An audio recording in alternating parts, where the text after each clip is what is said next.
ప్రపంచమంతా ఉత్కంఠ. గత ఏడాది జూన్ 5న సునీత విలియమ్స్ స్పేస్ క్రాఫ్ట్లో ట్రావెల్ చేస్తూ అక్కడ చిక్కుకుపోయి 10 నెలల వరకు కూడా ఆవిడ ఇంకా బయటికి రాకపోవడం, ఇప్పుడు సడన్గా ఆవిడ ఆచూకీ తెలుసుకొని ఇప్పుడు నాసా ఇటు స్పేస్ ఎక్స్ కూడా ఏదైతే ఆ క్యాప్సుల్ని పంపించి అక్కడి నుంచి వాళ్ళని రెస్క్యూ చేసి బయటకు తీసుకురావడం అయితే కనుక చాలా ఉత్కంఠగా మారిందని చెప్పొచ్చు. ప్రపంచమంతటా ఇదే డిస్కషన్ నడుస్తూ ఉంది.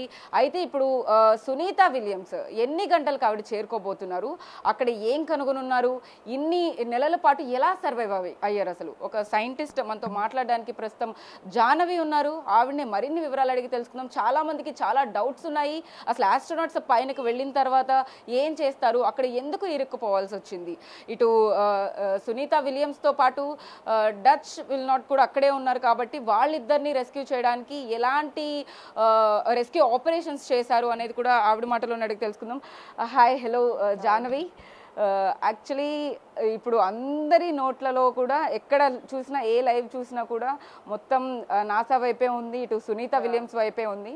So what is happening actually, అసలు స్పేస్ క్రాఫ్ట్లో వాళ్ళు వెళ్ళడం కానీ అక్కడ చిక్కుకుపోవడం కానీ ఇన్ని నెలల తర్వాత ఇప్పుడు బయటకు రావడం ఎలా చూడొచ్చు? So, hello everyone, this is Janvi, an analog astronaut. ఈరోజు Sunita Williams after 10 months of being in space, she's coming back to Earth. అంటే the whole thing is they went on a ఏమంటారు trial for a spacecraft of Boeing, which is Starliner.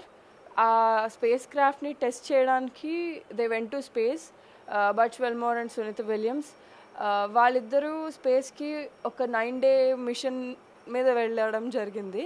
So after going there, మనకి అందరికీ గుర్తుండొచ్చు కల్పనా చావ్లా ఎలా చనిపోయారో. ల్యాండింగ్కి చిన్న mistake, అది propulsion సిస్టంలోనే ఒక చిన్న mistake జరగడం వల్ల we lost all the crew, 7 people in that. So అది మైండ్లో ఉంచుకుని after Sunita Williams and Butch Wilmore వెళ్ళిన తర్వాత the situation went serious technically. అంటే టెక్నికల్గా కొన్ని ఇష్యూస్ రావడం జరిగింది క్రాఫ్ట్లో. హీలియం లీక్స్ అవ్వడం, ఫస్ట్ సింగిల్ లీక్ ఉంది, తర్వాత ఆల్మోస్ట్ 3-4 leaks వరకు వెళ్ళింది. They somehow managed it and then propulsion సిస్టంలో కొంచెం ప్రాబ్లం రావడం జరిగింది. So they decided to postpone their reentry. After కొన్ని రోజుల తర్వాత వీళ్ళని తీసుకెళ్ళిన క్రాఫ్ట్ ఏదైతే ఉందో దాన్ని రిటర్న్ తీసుకొచ్చేసారు ఎర్త్ మీదకి. Because they don't want to take risk తీసుకుని వీళ్ళ లైఫ్ కూడా అలా అవ్వకూడదు అని చెప్పి NASA and this Boeing decided not to bring them in unsured situation. అంటే ప్రాపర్గా లేని టైంలో they don't want to get them back. So వాళ్ళని అక్కడ ఆపేసి they bought them back. So what happen to Boeing liner star, దానికి అసలు ఏమైందంటే టెక్నికల్ ఇష్యూ అని అంటున్నారు. అక్కడికి వెళ్ళిన తర్వాత 9 రోజుల్లోనే వెనక్కి రావాల్సిన వాళ్ళు అక్కడికి ఆగిపోవాల్సి వచ్చింది. అంటే what does actually happen? So it's issue related to propulsion systems, thrusters and also helium leakage ఉంది. సో అది major reason. So they somehow managed అనమాట. అంటే దే మేడ్ ఇట్, కానీ they are not sure about bringing humans back in that unsured spacecraft. So అందుకు ఈ crew ఏదైతే వెళ్ళిందో వాళ్ళని ఇంటర్నేషనల్ స్పేస్ స్టేషన్లోనే ఆపి they bring back the craft space. ఒకవేళ అనూహ్య ఏమైనా ఇది తీసుకుని ఉంటే కనుక, నిర్ణయం తీసుకొని ఉంటే, వాళ్ళు వెనక్కి రావాలని నిర్ణయం అప్పుడే తీసుకొని వెనక్కి ట్రై చేసి ఉంటే కనుక ఏం జరుగుండేది? Maybe the craft came successfully. అదే ప్రాబ్లం లేకుండా ద క్రాఫ్ట్ ఏదైతే తీసుకొని వెళ్ళిందో సునీత విలియమ్స్ అండ్ బచ్ విల్మోర్ని, ఆ క్రాఫ్ట్ సక్సెస్ఫుల్గానే అర్త్ మీదకి వచ్చింది. But they don't want to take a chance. అంటే we never know and the crew is not, అంటే the team is not sure about bringing them back. So they want to keep them safe. So they don't let them. So ఈ team ఏదైతే చెప్తుందో crew have to follow that. So they had to stay back. So ఇన్ని months వాళ్ళు పైనే ఉండవలసి వచ్చింది. ఏం జరుగుండొచ్చు అంటే వాళ్ళు 9 రోజులు ప్రణాళిక వేరేగా ఉండుంటుంది. ఇప్పుడు అన్ప్లాన్డ్ థింగ్స్, మనం ఏదైనా టూర్కి వెళ్ళినా కూడా చాలా వరకు అవన్నీ సక్సెస్ఫుల్ అవుతాయా అన్నది మనకు తెలియదు. బేసిక్ అది స్పేస్ క్రాఫ్ట్లో అక్కడ ఉండి అంత ఎలాంటి కష్టాలు అనుభవించుంటారు maybe?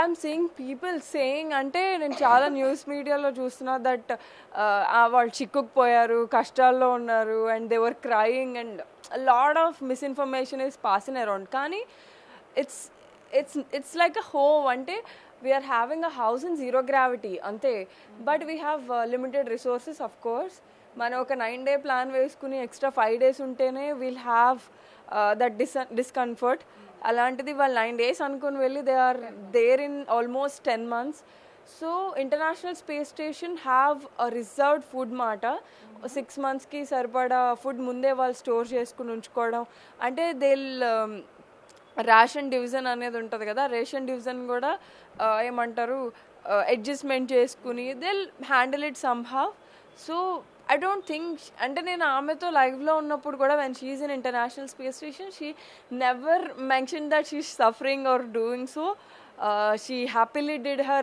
longest spacewalk and 9th spacewalk and she's the second woman to do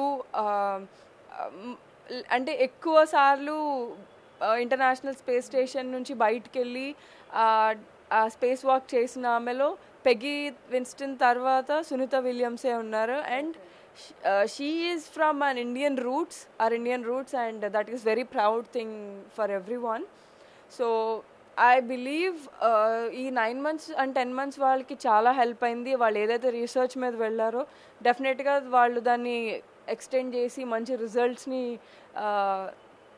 they must have acquired so I don't really think they were suffered of course they'll have different things on their plate but still they made it happen so మన ఏరియాలో మన స్ట్రీట్లో మనం ఎక్కడికైనా వెళ్ళాలనుకుంటేనే చాలా జాగ్రత్తలు తీసుకుంటూ ఉంటాం అక్కడ ఫెసిలిటీస్ కానీ అక్కడ ఎంత సపోర్ట్ ఉందని చూసుకుంటూ ఉంటాం but they went to space and అక్కడ జీరో గ్రావిటీ అక్కడ అట్మాస్ఫియర్కి కానీ ఎలా వాళ్ళు ఇన్ని రోజులు సర్వైవ్ అయి ఉండొచ్చు సో we don't అంటే going into space is not a simple thing see ఒకరు స్పేస్లోకి వెళ్ళాలంటే they will have extreme rigorous trainings and as an analog astronaut the basic trainings that I went through were not easy చాలా I did so much hard work physically mentally emotionally and just imagine someone is actually going into space and living in outside of earth so you can imagine you ever tried that so I was in zero gravity but not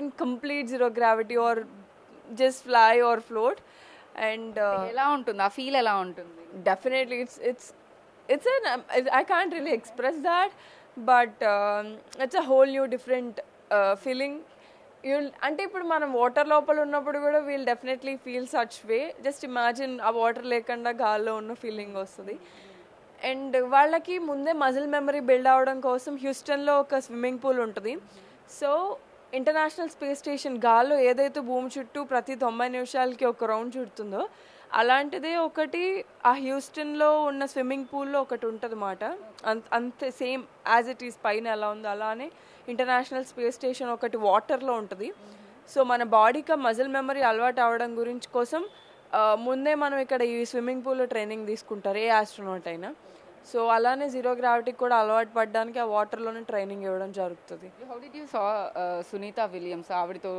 మాట్లాడినప్పుడు కానీ how did you felt అంటే తన confidence కానీ ఇన్ని రోజులు అక్కడ survive అయ్యి she coming back actually ఎలా so she more as an astronaut I feel her like a mother అంటే I talk to her once and she is so nice అంటే చాలా ఒక మదర్ ఆమె కిడ్కి ఎలా అయితే she guide or teach she support same way she do and she is so down to earth and very encouraging to yeah so ఇప్పుడు పైన స్పేస్లో ఏదైతే స్పేస్ క్రాఫ్ట్లో వాళ్ళు ఇప్పుడు ప్రెజెంట్ ఉన్నారో ఈ 10 months కూడా వాళ్ళు normal food pizza kind of things అవే తీసుకుంటున్నారు అని చెప్పి కూడా దేర్ ఐ మీన్ రూమర్ అనుకోవచ్చా లేకపోతే నిజంగానే అవే తీసుకుంటున్నారా అంటే అలాంటి ఫుడ్ నిజంగా అవైలబుల్ ఉందా వాళ్ళకి ఇన్ని రోజులు so if we see we have dehydrated ice cream as well అంటే స్పేస్లోకి వెళ్ళే దాంట్లో ఎందులోనూ వాటర్ మాలిక్యూల్స్ ఉంచకుండా they dehydrate all the food and they send it to space అనమాట so in such a way pizza అవ్వచ్చు పై అవ్వచ్చు we can think of any kind of food so yeah వాళ్ళకంటూ they will have a different diet and physical exercises ఉంటాయి and it's a regular. What about space X dragon క్యాప్సిల్లో ఇప్పుడు already వాళ్ళని rescue చేయడానికి 2 members వెళ్ళారు అని చెప్పి తెలుస్తోంది. How they went అంటే ఆల్రెడీ March 15th వెళ్ళారు వాళ్ళు.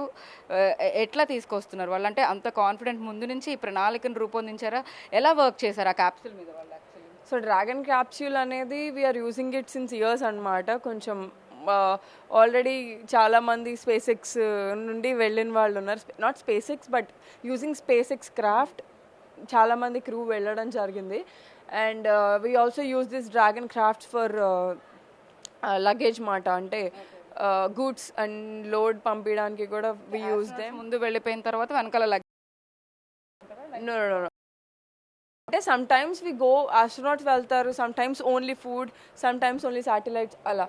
సో ఇట్స్ లైక్ ఇప్పుడు వెహికల్ మనం కూడా అట్లా. యా, సో 4 people వెళ్ళే క్రాఫ్ట్లో they went two of them to space, 2 వేకెంట్గా తీసుకుని వెళ్ళారు. సో ఆ 2 వేకెన్సీ ఉన్న సీట్స్లో Sunita Williams and Butch Wilmore ఇప్పుడు రిటర్న్ వస్తున్నారు. So around 2:30 or 3 AM in IST they'll touch down, అంటే they'll splash down in Florida Bay in Atlantic Ocean. అంటే వాళ్ళు ట్రావెల్ చేసే సమయం మొత్తం కూడా అంత మానిటరింగ్ ఉంటుందా, ఎలా ఉంటుంది? Definitely. అంటే entire world is looking at the craft and every minute every second monitoring చేస్తూనే ఉంటారు, including NASA, space X, every one. And ఇప్పుడు వెళ్ళిన క్రూలో ఒకరు రష్యన్ కాస్మోనట్ ఒకరు ఉన్నారు, అండ్ నాసా నుండి ఒకరు ఉన్నారు. ఇప్పుడు అక్కడ నుండి వచ్చే వాళ్ళిద్దరు నాసా ఆస్ట్రోనాట్స్.